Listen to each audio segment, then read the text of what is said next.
Hey, what's going on, you flight junkies? Welcome back. Hey, I want to continue on in some of the techniques that I see for launching. Launching is probably the hardest part of powered paragliding because once you've mastered the launch, and kiting is the key to that. Watch my pre-kiting videos, watch my forward launch videos, and my reverse launch videos, and you'll see better techniques on how to do it than maybe what you've been taught or read in some book somewhere. I'm going to show you efficient ways that's not overworking the pilot. It's not how hard you launch, it's how smart you launch, and I'll show you that in some of my other videos. And one of the things that I see happening that I think people really make a lot of mistakes on, or maybe they just have never been taught by their instructor because he didn't know either. But I see people running way longer than they have to and really working to get off the ground. A lot of that has to do with body technique. Watch my other video, to look or not to look. If you subscribe to my channel, you'll get all of my videos. And please don't use my videos for training, by the way. That would just be really stupid to do. But apply these techniques if you've already been trained, or if you're coming into us. We offer unlimited free training in all 50 states. But I talk about a lot of different launch techniques, your body position, how you're standing, and whether you're looking at the wing or not looking at the wing. All of this affects how long you're going to spend on the ground. Now, one thing I do, first off, is I'm going to put you into the right size glider and the right size motor. Too much motor can be deadly, not enough, you're running super far. A lot of the guys try to put you in a little tiny motor and have you overwork it. And of course, on a day with no wind, you're going to run pretty far to get off the ground. The longer you spend on the ground, the more time you have of going off center from the wind. And we need to stay on a straight headline into that wind to have a good wing above our head. If we divert off from that center line and that's straight into the wing goes off to one side, and that could pull us off balance as we throttle up. Of course, that won't happen if we're looking at our wing like I teach. That's another problem that's already solved. Again, you need to watch those other videos. But I can shorten your run and shorten your length. What if you could get off in half the distance and half the speed? Well, if you can get off in half the distance, that's good because you have less chance of tripping, falling. You have less chance of being pulled off center. And then if you can get off in half the speed, your footing is more stable. You have less likelihood of tripping, falling, and breaking your propellers. And one of the things I see people doing, and I said, well, who taught you that? They said, well, my instructor told me to do that. He always told me to do that. Ridiculous. Is they have their students running with their hands above their head. Don't use any brakes. Absolutely not. When you have the brakes, you are so much more stable because you're keeping the wing slightly behind you. When you're launching a powered paraglider, you never want that wing to go past 12 o'clock.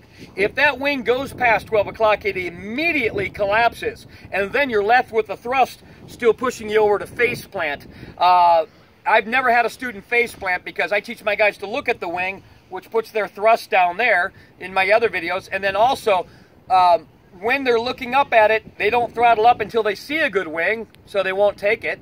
But the other thing I do is I teach them to pull the brakes on. That keeps the wing slightly back there.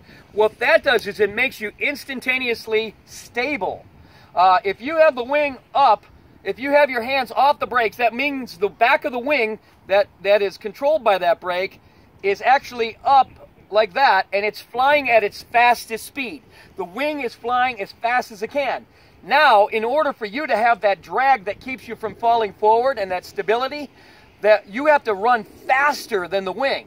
Well, what if you could just put the brakes on? What does that do? It's equivalent to flying an airplane. You watch a pilot fly a small plane, he gets his airspeed up down the runway, and then what do you see him do? He pulls back on the yoke. Why? Why didn't he just keep going? Well, because he's gonna spend twice as long getting off the ground. He needs to pull back on the yoke and drop those flaps or ailerons down and get that plane in the air. That's what every pilot does. They pull back. But yet in this sport, I see them teaching their students, oh, don't even pull any brakes on. Well, now the guy's got to run twice as fast. He's very unstable. He's going to spend longer on the ground, more chances of tripping, and he could get off in half that distance by simply pulling the brakes down to shoulder and chest level, not your waist, because that will get you off the ground quick, but then it can stall the wing. But you want to pull them down to chest level, and you keep it there while you're running. That even if you do happen to slow down with the throttle, the wing will slow down with you. A lot of these guys face plant because as they throttle up, if they slow down their throttle a little bit, the wing is already flying at its fastest speed, and you have no brakes. That if you just slow down a little, or let's say you get a little bit of a gust, the wing surges forward. And the problem is now it goes past that 12 o'clock position and collapses, and you have thrust left over, so you trip, you fall, and you're very unstable. Well, if you keep the brakes on, that will keep the wing behind you, plus you're getting twice as much lift. Your feet are now more stable, you're running at half the speed, and you are getting up twice as fast as the other guys that are running with their hands above their head. If your hands are up here, and your instructor taught you to do that, he might as well have told you to just put your hands in your pocket and hope for the best, because they're not doing anything. They're not making the wing more stable, they're not steering it, they're not doing anything. But pulling on the brakes will keep that stability in there by keeping the wing slightly behind you so that you're always faster, but you don't have to do it at an expense of running on the tips of your toes and running at full speed to do it. You can do it at a fast walk and sometimes just walk off the field with a small 6-mile-an-hour breeze. So, to brake or not to brake, absolutely brake. If they're telling you to keep your hands up here, you try my method and watch it the next time you're flying. You'll notice when you're taking off, you're going to see if you start off with their position like this and then way into the brakes, you're immediately going to get that lift. When you brake, it's the same kind of lift that you get on a landing. There's a little bit of lift. Now, we're not using that lift for climb out. We're only using it to keep that wing behind us and give us a little bit of lift. But when we want to throttle up in the air, that's what gives us our climb. We're not using that to climb, we're using our throttle to climb. But for a little bit of lift and to keep the wing behind you for that stability, use your brakes on takeoff. Definitely use them. You're going to notice the difference right off the bat that what these guys have been teaching is wrong. If you read that in the books, then you might as well just put your hands in your pocket. If you have any questions, give us a call. Please subscribe to our channel below. And when you do that, you're going to get all of my videos. We're making videos all the time. Usually my videos are videos that would teach you something, or maybe you've already been flying for years, but it'll kind of show you a better way that you should try out. I guarantee these things will work for you, and we look forward to hearing from you. If you have any questions, give us a call. Our phone lines are open from 8 in the morning until midnight.